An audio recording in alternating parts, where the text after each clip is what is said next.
Hello chess fans, this is Rick from Chess to Impress with another installment of the Opening Debacles series. This is number 3. We are in Biel in Switzerland. It's the summer of 1997, the first round of the Open tournament. White, the Croatian FIDE master Bogdan Bozinovic. Black, the Belarus Soviet-born grandmaster Bozinovic-Agrest, who moved to Sweden in 1994, and he has been living there and playing for Sweden since. First round of open tournaments always tricky, especially when the stronger player is black, because the opponent is fresh and motivated to take the scalp of a stronger player. Sometimes it's very hard for the stronger player to win, but sometimes it isn't. Let's look at the game. White is the FIDE master, black is the grandmaster. d4, d6, c4, e5, and of course here white can go into an endgame straight away by taking on e5 and then on d8. But white decides to play knight c3, which is a perfectly okay alternative. Agrest takes on d4 and queen takes, and knight c6, kicking the queen back. d2 is the most normal square for the queen, so it looks like Bozinovic knew this opening or might even have prepared this opening especially for this game.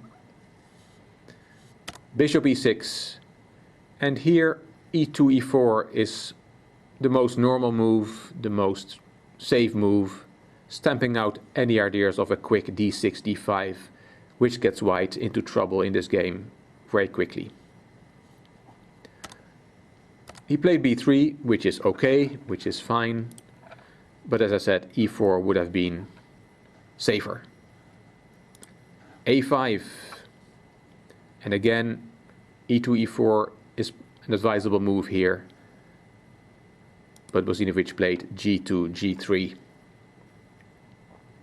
Oh, it's already a little bit unpleasant for white. a4. What black is trying to do is distract the white knight, play d6, d5 with the threat of bishop b4 with the queen and king on the same diagonal.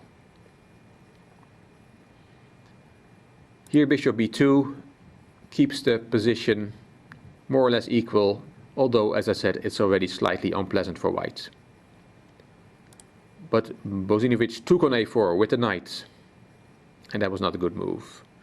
Because now we see black's plan, d6, d5, opening the bishop diagonal, and white is in trouble.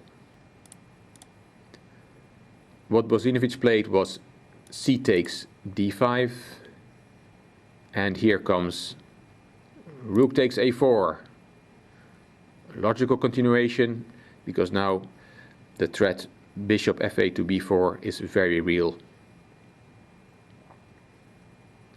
The best thing for white to do here would have been to take on a4, take the rook, because bishop b4 is unstoppable anyway.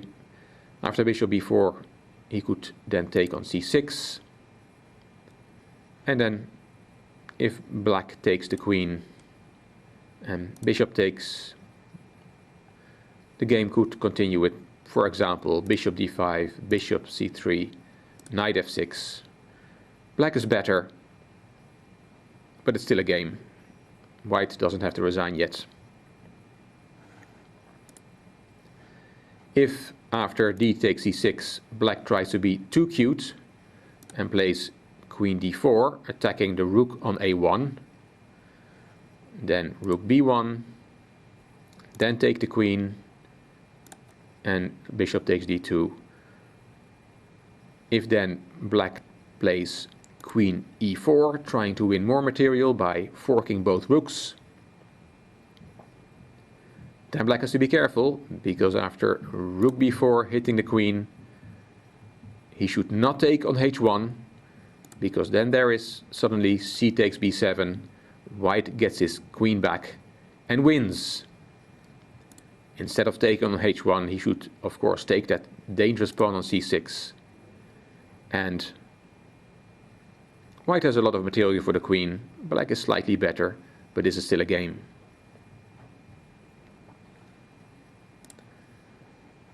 So b takes e4, b takes a4 would have been the best move. Instead, Bozinovic took on e6, and that was a bad move.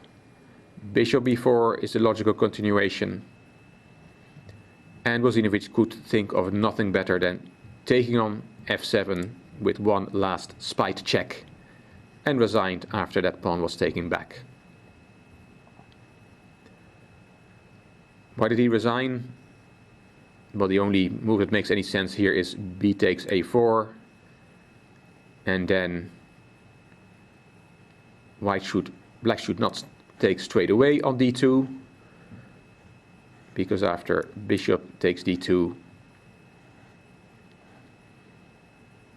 with rook and piece and 2 pawns for the queen, white has a lot of material. Black is better, but the game goes on.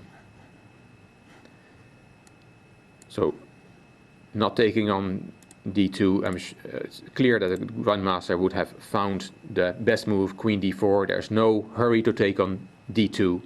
Queen d4 hitting the rook, and it's similar to the variation I gave previously. Rook b1, now take on d2, and knight e4 forks both rooks, but now it is strong, now it wins more material for black. In the previous variation there was a white pawn on c6, which gave him counterplay, but that's not the case now. So a nice quick win from Bozinovic-Agrest in the first round of this tournament. I'm sure he was delighted to make such a smooth start. Hope you enjoyed it. It was not very enjoyable for Bogdan Bozinovic, but I hope you found it amusing, hope you found it instructive. If you did, please give it a thumbs up, please subscribe to my channel. This is Rick from Chess to Impress. Thank you for watching.